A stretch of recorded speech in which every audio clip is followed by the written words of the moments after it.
sa Double B! Nasa linya natin si Senator Panfilo Lacson, mga kapuso. Senador, magandang umaga. Si Joel Siweng po ito. Magandang umaga, sir. Joel, Weng, magandang umaga sa ating lahat. Opo, Senador, bago ho yung issue tungkol dun sa saan ba napunta yung pera ho sa flood control, ito muna ang gusto namin malaman sa inyo from a former law enforcer at hepe ho ng pambansang pulisya. Ano pa pwede natin gawin dito sa mga Karahasan sa campus. yes, yung mga sunod-sunod na karahasan sa campus. Yeah, unang-una, nasa batas naman doon sa yung amendment ng firearms law. Opo. Dapat yan nakabolt yung mga barel. Requirement yan Pagka firearm holder ka, meron kang LTOP, requirement na meron kang bolt at doon mo ilalagay yung mga baril mo pag hindi mo ginagamit. Hindi pwedeng nandyan lang sa mga mesa kung saan nakakalat. Ay, yung sinasabi ninyo na nangyari dun sa bata na kinuha yung baril ng kanyang tatay. Correct. Hindi dapat nangyari yun kung sumunod yung tatay niya sa pag-iingat o pagsunod sa batas na nakabolt yung kanyang mga baril.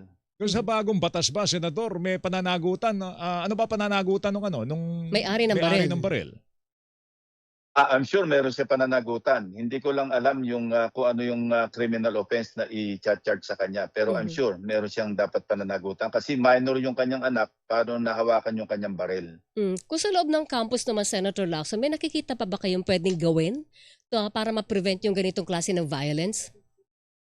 Yeah, may mga security check naman ginagawa sa mga campuses So, yun. Ang naging problema yata dito, kung niyahatid yung bata, hindi na na-inspeksyon. Ang in-inspeksyon yung mga pedestrian lamang na pumapasok sa mga eskwelahan. So, that's another parang pamamaraan para mapigilan yung karahasan, yung pag-check kung mayroong mga dalang armas o kaya mga patalim. Okay, sige. Puntahan natin yung ating paksa, yung 1.9 trillion pesos na ginugol po sa flood control mula 2011. Saan kaya napunta ito, Senador? Saan napunta yan, Yes, Senador? Oo, Kung binabaha pa titingnan rin nga tayo natin yung mga baha ngayon, all over, hindi lang Metro Manila Meron sa Cebu, Lapu-Lapu, Mandaue, meron sa Davao, kung saan-saan. So, ang talagang kakulangan, bakit wala tayong master plan? Natatanda ko si Secretary Dave Singson, meron siyang sinasabi na nakapag-craft na siya ng master plan na hindi ganun kalaki yung gugugulin, mas matipid pero systematic at mapipigilan yung baha. Ang problema, pagpalit ng administration, wala na Ibabasura na yung plano na ginawa ng dating administration. Ganon din ang mga sumusunod. Kanya-kanyang gawaan ng plano. So, parang pati sa master plan ng laban sa baha, may politika, Senador. You can say that, Weng, pero dapat may continuity. Multi-administration dapat yung dapat nagko-cross Yes. ng mga administrations yung plano kung ito'y maayos. Pwedeng siguro ma-modify, mag-a-adapt ka sa panibagong sitwasyon, sa pagbabago ng mga panahon. Pero nandyan yung parang basic na master plan kung paano tutugunan yung problema ng pagbaha. Sa Secretary Vince Dizon, bumubuo din daw po na sariling master plan para sa Marcos administration. Matatapos daw ito, hopefully before the end of the year. Kaya lang, katulad na sabi niyo, kung ito'y dededmahin din na susunod na administrasyon, lalo na kung hindi ka-aliado ng Marcos administration ang uupong Pangulo next time, di baliwala din sa Senador.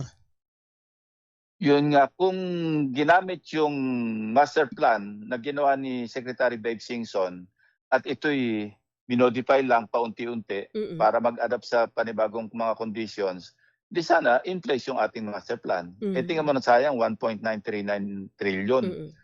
At kung susundan natin yung testimonya ng Blue Ribbon Committee hearings noon, at least 35% yung nawala sa corruption pagdating sa flood control. Ito yung testimonya ni Bernardo, ni Alcantara, ni Bryce Hernandez.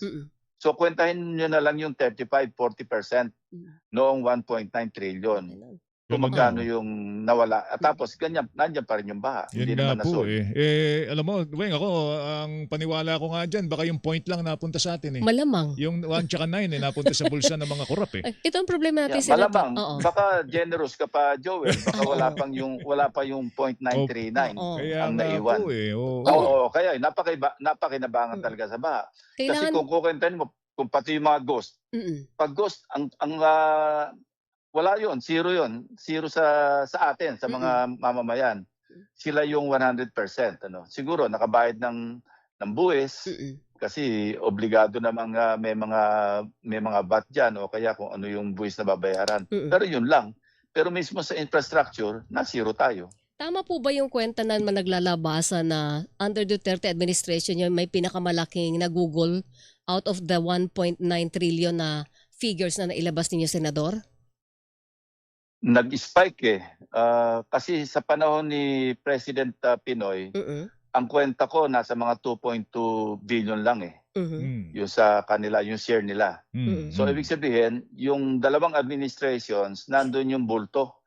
Nandun yung mga 1.7 trillion. Kasi kung 2.2 lang sa panahon ni Secretary Babes at saka ni President Pinoy, Mm. 1.7 nga yung sa loob ng 10 taon. Malaki yun. Pero may pakangailangan po ba na mag-backtrack tayo dito, Senador? Paggugulan pa ng panahon para imbestigahan kung saan napunta yung 1.9 trillion na yan?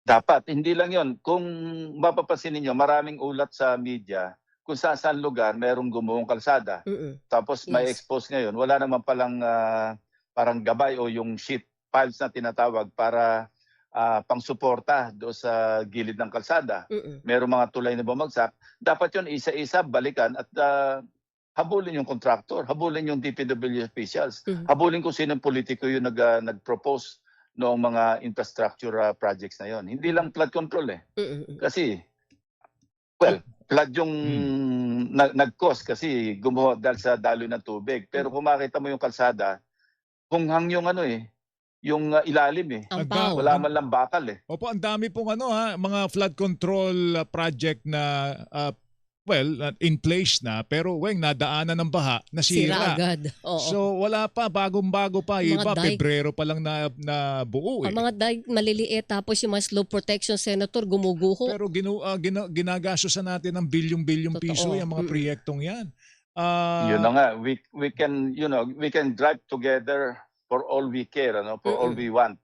Pero hanggang dyan lang tayo eh. Wala kasing napapanagot kasi kung Correct. talagang habulin, balikan pa yung mga ginawa 5 years ago Mhm. o kung ilang taon pa nakakalipas. At siguro kung may manawagan tayo kung may association ng mga civil engineers, Mhm.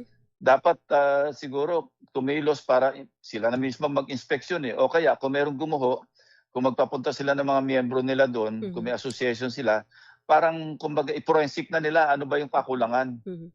base sa kanilang pag-aaral o sa kanilang kaalaman. Kung nagkulang sa structural, design man o sa pag-implementa, dapat habulin yung contractor eh. Wala kasi, ngayon na lang lumabas na top 15 contractors, di ba? Ilabas ng Pangulong Marcos. Ilan lang sa mga contractors ang may kaso? 2. Ilan lang sa mga contractors ang na-issue ng warrant? Mhm. Of course, hindi naman natin tinatawaran yung resoluteness ng ombudsman. Katunayan, dapat nga natin i-appreciate yung effort ni Ombudsman na Boying Remulla kasi talagang gang-ho eh. Mm-mm. Sabi niya, tamaan ko sino takatamaan. Correct. Isipin mo kung hindi pa ganyan yung attitude ng ombudsman, lalo nang namamayag pagpalalo yung mga contractors at yung mga kasabwat sa gobyerno. Nagulat lang ako doon sa sinisilit ninyo sa Taguig.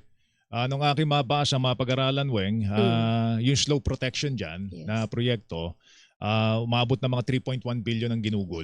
Mhm. Pero nasa 6 kilometers lang yata o 7 kilometers lang. Kung tutusin mo, kung susumahin mo yun, kung 3.1 billion ang ginastos mo ron, Dapat malaki-laki na. 450 million per kilometer Oh, mahal ang ah. slope protection Oo. mo. No? Mm-mm. Joel, hindi Po. 3.1, in-update namin yun. Ay, magkano ba? 3.5.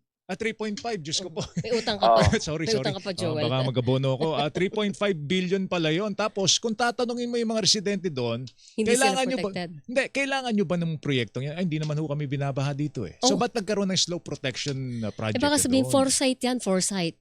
Pwede rin naman sigurong sabihin yun. Pero nakakagulat lang po yun. Mga per kilometer, Oo. nasa 450 million. Weng, baka isang buong Makatwiran ba yun, stadium na Senador? kaya mong ipagawa doon eh. Oo. Makatwiran ba yung ganong presyo, Senador? Apparently, ginawa yung pader na yon para kumita. Mhm. Kasi sabi nga ng mga taga roon, maski wala yung pader, hindi naman umaapaw eh. Mhm. Kaya nga po eh. So ano na ba ang latest sa development diyan sa issue yan, Senator? Naipasa na ba sa ombudsman? Ito yung sinisilip? Oh, tuloy-tuloy yung pag-iimbestiga ng ombudsman. Naipasa na namin na tuloy-tuloy yung pagbibigay pa namin sa kanila ng mga updates, kung ano yung mga dokumento. Katunayan, nagpadala na ng subpoena yung ombudsman sa DPWH, Lucis Tecum. Kinukuha lahat yung mga records sa Taguig. At yung PRA, nagpadala na rin ng kanilang yung drone shots, 8 reclamation sites. Out of the 8, isa yung completed na. Ito yung sinasabi ni Senator Alan Cayetano na pinatayuan nila ng mga parks at saka multipurpose yata. Pero yung 7, ongoing pa. Kailan sinimulan yung 7 na yung Senador? Senator, kailan po sinimulan yung 7 7? reclamation sites sa Laguna.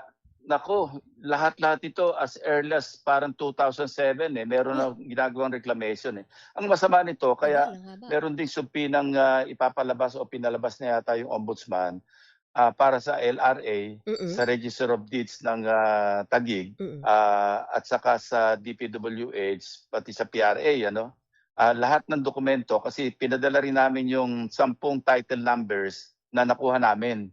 So kailangan tingnan kung kanino nakatitulo ito. So yun yung mga subpoena na sa pagkaalam ko na huling na ipalabas ng ombudsman, at least sa fact-finding nila, para magkaroon ng basihan sa kanilang preliminary investigation. Alright. Meron ding effort yung PRA na magsimula na ng proseso para sa forfeiture proceedings. Ang kailangan nila dyan, board resolution. Alright. Sa PRA para nang sa ganun, umusad na yung pag-forfeit in favor of the national government. Kasi pagka nag-reclaim ka at wala kang kinuhang permit, void ab initio. Ibig sabihin, it is as if wala kang ni-reclaim, babalik yan sa national government. So, sana, hindi ko alam kung anong magiging plano ng national government do sa tinakpan na portion ng Laguna Lake. Kung ito'y i-desilt nila o tatanggalin nila o kaya pakinabangan na lang bilang real estate. Kasi ang huling bilang nila nung nakipag-meeting kami sa PRA, 47 plus 37, at least nasa mga 85 hectares na Hindi pa namin nasundan kung nadagdagan pa yon. At sa pag-aaral naman, sa report na rin ng media, di ba? Napakalawak na nung natakpan doon sabi nila, pang flood control daw yun. Di lalo magbabaha kasi tinapan mo yung lake Sige. Mag-epekto nun? At saka walang permit. Yun ang masama dito. Dapat pala, dapat dinedredge, di ba? Hindi dapat tinatabunan pa ng lupa. No? Dapat nilalaliman mo pa yung silted Lake. na nga yung Laguna Lake. Tinambakan mo pa. Di yung mga hindi pa inaabot ng tambak, lalo masisilt yun, di ba? Lalo matatambakan, malalagyan ng lupa sa ilalim. Okay. Sige. At saka walang katapusan kasi kung wala kang permit, wala kang regulasyon. Kung hanggang saan mo tatapusin yung aabot ka ng buong Laguna Lake, pwede mong takpan. Wala kang permit violation na agad yun na malinaw, Senador. Diba? Of course, ombudsman naman talaga yung ahensya na dapat tumugon. Kami, tagatulong lamang kami, taga-supply ng mga dokumento, pati mga testigo na lumapit sa amin, pinadala namin sa kanila. Abangan namin yung development sa ombudsman in Senador. But in the meantime, we thank you so much for your time, sir. Thank you po. Salamat po, Senador. As always, Thank you, sir. Weng. Good Thank morning you, Joel. po. Senator Panfilo Lacson, mga kapuso, sinusubukan nating tawagan si Senator Alan Cayetano. Matagal na natin siyang inahagilap sa isyong yan, pero wala pa rin po siyang tugon sa ating mga imbitasyon.